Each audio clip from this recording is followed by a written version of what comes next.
Hey guys, it's Misty from the Book Rat, and it's Friday, so Friday reads time.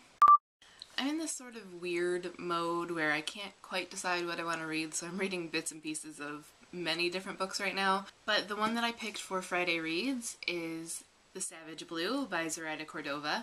This is the second in a series. The first book is The Vicious Deep. You may remember we had a guest vlog from Zoraida about mermaid anatomy, and we've got another one coming on the 1st, so keep an eye out for that. But basically, The Savage Blue is the second in a series about a boy named Tristan who finds out that not only is he a merman, but he is a direct descendant of the king of the sea, the king of the mermaids and mermen. As such, he is in line for the throne, but he has to compete for it. So that's sort of where The Vicious Deep left off, and I'm going to read right from the beginning of The Savage Blue. For a merman, I've done very little deep sea exploration.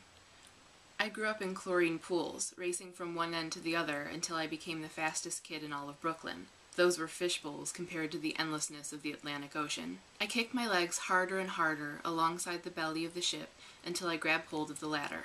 I consider shifting into my tail, but then I remember these are my last pair of cargo shorts, and I've not yet mastered the half-shift combination of legs and scales to cover my goods. Instead, I let my gills develop, only freaking out a little that I, in fact, have gills. Then I give myself a pat on the back for being able to control them. Cold water trickles in and out, and I wonder if that's something I'll ever get used to.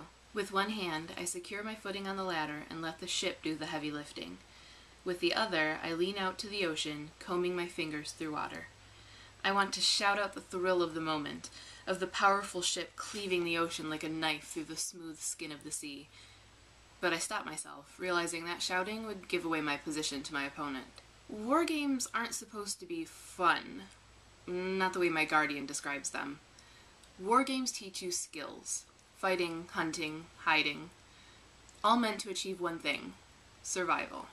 I'm 4 days shy of turning 17, and though I was technically born with a blue fishtail, I've only been a merman for 2 whole weeks, ever since the Sea Court returned to Coney Island to hold a championship for the next king.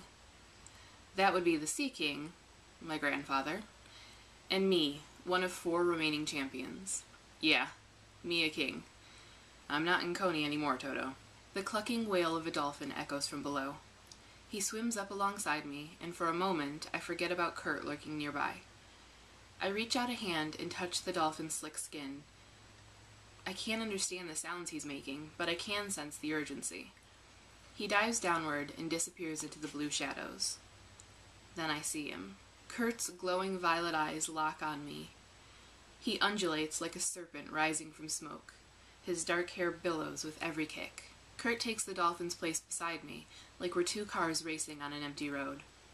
He swerves to his left as if to knock me off my ladder, but I kick out and he swerves to the right. In our last skirmish, we managed to disarm each other. But I didn't account for the small knife strapped to his bicep. Kurt holds the knife by the hilt. He raises it over his head, flicks his wrist back and forth. He wouldn't. As my guardian, he's in charge of making sure I don't meet an untimely death. He wouldn't. But he does. That's from The Savage Blue by Zoraida Córdova. It comes out pretty close to the beginning of May, so you'll be able to pick it up soon. If you haven't already, make sure you pick up The Vicious Deep. And keep an eye out for my part of the Savage Blue blog tour. That is my Friday reads, or at least one of my Friday reads.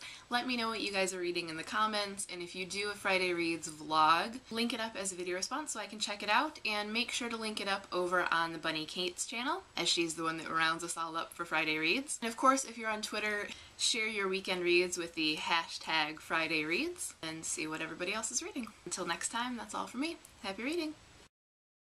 Then I give myself a pat on the back for being able to control them. Damn it, phone.